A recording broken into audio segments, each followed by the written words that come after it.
So much of the Senate battlefield this year is playing out on deep red turf, Trump country. Not true in the state of Florida. This is purple America, a real battleground state, and you have two titans on the ballot. Democratic Senator Bill Nelson, seeking re-election, facing off against Republican incumbent Governor Rick Scott, who's at the end of his 8 years as governor and seeking to represent Florida in Washington. He's leading hurricane recovery, directing relief efforts, and even housing state troopers in his own home. Despite the rave reviews that Rick Scott has gotten for his handling of Hurricane Michael and its aftermath, CNN's most recent poll still shows Bill Nelson with a significant edge in the race. Elections have consequences, and there's a lot at stake in this election. Arizona is home to one of the three contests this cycle where Democrats are on offense, trying to steal a Republican seat in their effort to win the majority. Kristen Sinema, Democratic House member, versus Martha McSally, Republican House member. Battle of two female candidates. Whoever wins is going to be Arizona's first female United States Senator. Like our president, I'm tired of PC politicians and their BS excuses. McSally had a very tough primary this season and had to run far to the right, embracing the president in a state that has been more and more a battleground in American politics. Vote for Martha McSally. It'll be one of the best votes you've ever cast. We need to treat these next 10 weeks like a sprint. Sinema has been facing a heap of stories looking into the days back when she was an anti-war progressive. One recent poll shows Sinema up, another shows McSally up. This race is going to remain a toss-up all the way through to the end.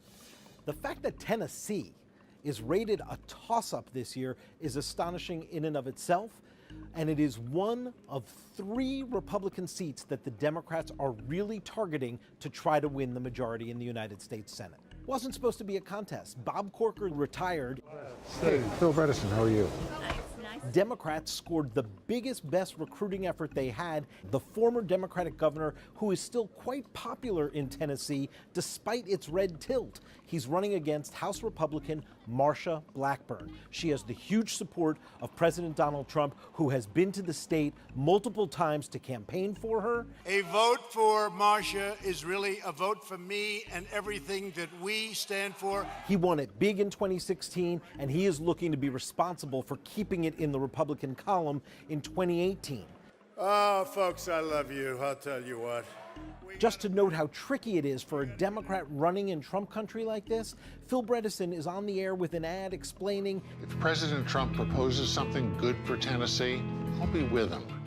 Tennessee may be the biggest surprise race on the map anywhere this year.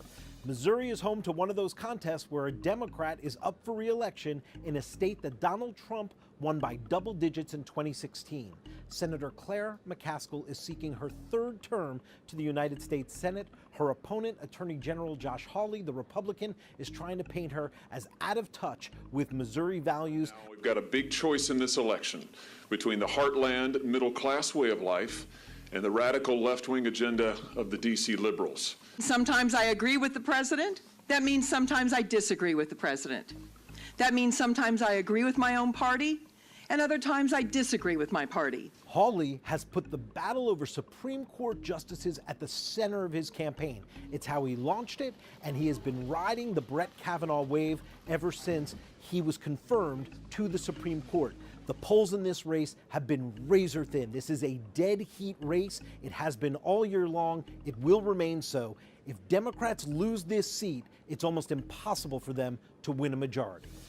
Indiana, another one of those states where Donald Trump won by double digits in 2016 and a Democrat is up for re-election.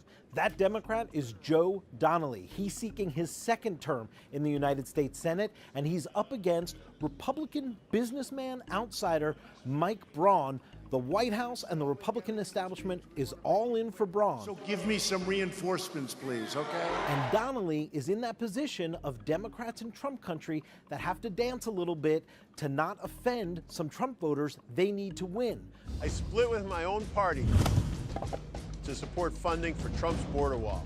Joe Biden made that abundantly clear when he was campaigning in the state for him. I told him I would do anything at all in his race. I'd come and campaign for him or against him, whichever would help the most.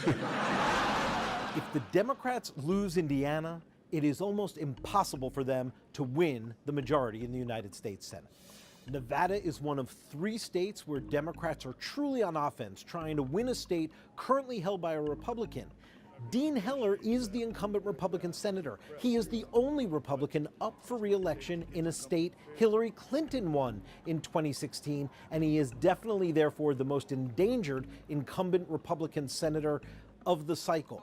Jackie Rosen, the Democratic Congresswoman, is putting health care front and center in this race. You all ready to turn Nevada blue and show them what we showed them in 2016?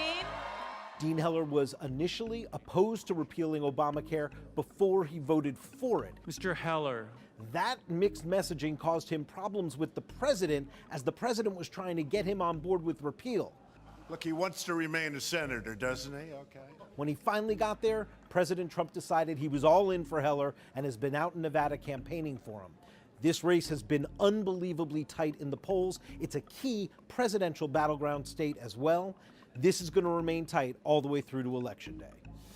The most endangered incumbent senator anywhere in America, Heidi Heitkamp, Democrat of North Dakota. She is seeking a second term to the United States Senate, and she has a massive uphill climb. She's running against Republican Congressman Kevin Cramer, who is trying to tie her to the National Democratic Party, highlight her 2016 support for Hillary Clinton. We're supporting Hillary Clinton because she is going to be one of the greatest presidents of the United States of America that we have ever seen.